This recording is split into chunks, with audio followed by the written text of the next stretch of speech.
بسم اللہ الرحمن الرحیم ونحو تمر وحنظل وبطيخ مما يميز واحده بالتاء ليس بجمع على الأصح وهو غالب في غير المصنوع ونحو سفين ولبن وقلنس ليس بقياس وكمأة وكمء وجبأة وجبء عكس تمرة وتمر۔ اب یہاں سے اسم جنس کا بیان شروع ہو رہا ہے۔ اسم جنس اس اسم کو کہتے ہیں جو جنس پر دلالت کرے، اور جنس کے اندر کیونکہ قلیل اور کثیر سب برابر ہوتے ہیں، لہٰذا اسم جنس بھی وہ لفظ ہے کہ جو قلیل اور کثیر سب پر اکٹھا دلالت کرتا ہے۔ اس کی دلالت ایک پر بھی ہوتی ہے اور ایک سے زیادہ افراد پر بھی۔ اسم جنس کے واحد اور جمع میں تا کے ساتھ فرق کیا جاتا ہے۔ اسم جنس کا جو واحد ہے وہ تا کے ساتھ ہوتا ہے اور جمع بغیر تا کے لائی جاتی ہے، جیسے تمرن اور تمرتن، حنظلن اور حنظلتن، بطیخن اور بطیختن۔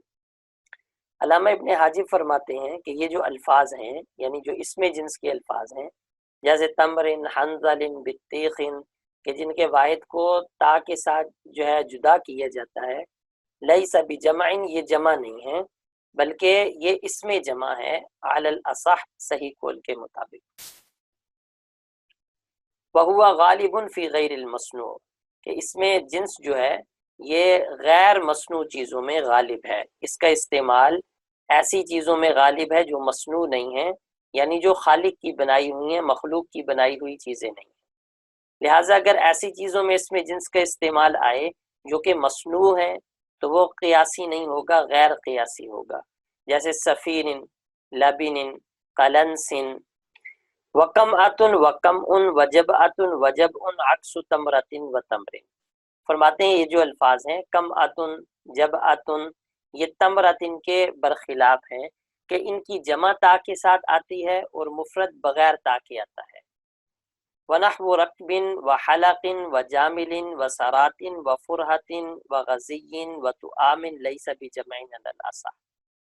فرماتے ہیں اسی طرح کچھ مزید الفاظ ہیں جو کہ جمع نہیں ہیں بلکہ وہ اسم جمع ہے۔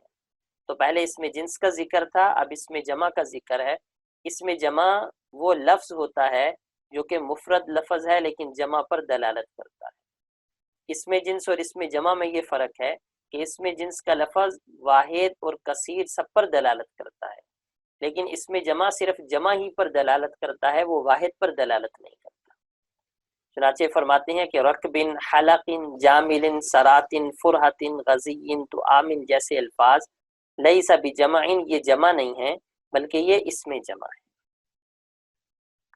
ونحو اراہت واباطیل واحادیث واعاریض واقاطیع واہال ولیال وحمیر وامکن علی غیر الواحد منہا۔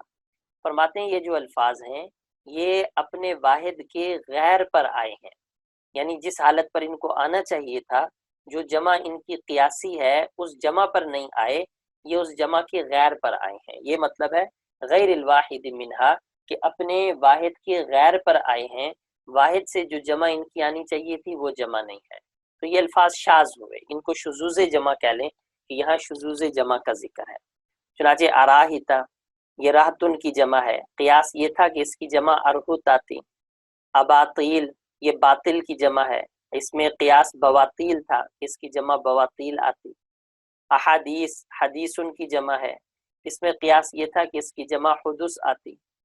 اعاریض، یہ عروض کی جمع ہے، اس میں قیاس یہ تھا کہ اس کی جمع عرائض لائی جاتی۔ اقاطیع، یہ قطیعن کی جمع ہے، قیاس یہ تھا کہ اس کی جمع قطائع آتی۔ اہالن، اہلن کی جمع ہے، قیاس یہ تھا کہ یہ اہلاتن کی جمع ہوتی۔ لیالن، لیلن کی جمع ہے، قیاس یہ ہے کہ یہ لیلاتن کی جمع ہوتی۔ حمیر، حمارن کی جمع ہے، قیاس یہ تھا کہ یہ حمرن کی جمع ہوتی۔ امکن، یہ مکان کی جمع ہے، اور اس کا ذکر پہلے ہو چکا ہے کہ یہ شاذ جمع لائی گئی اعلی غیر الواحد منہا، تو یہ شذوذ جمع ہیں، یہ اپنے واحد کے غیر پر ان کو جمع لایا گیا ہے۔ وقد یجمع الجمع، اب آخر کے اندر فرماتے ہیں کہ کبھی کسی جمع کی بھی جمع لائی جاتی ہے۔ اب اس کی مثالیں دے دی، جیسے اکالبو، اناعیم انعم کی جمع میں اناعیم، جمائل جمال کی جمع میں جمائل، جمالات، کلابات کلابن کی جمع میں کلابات، بیوتن کی جمع میں بیوتات، حمرن کی جمع میں حمورات، جزرن کی جمع میں جزورات. تو یہ سب جمع کی جمع لائی گئی ہے.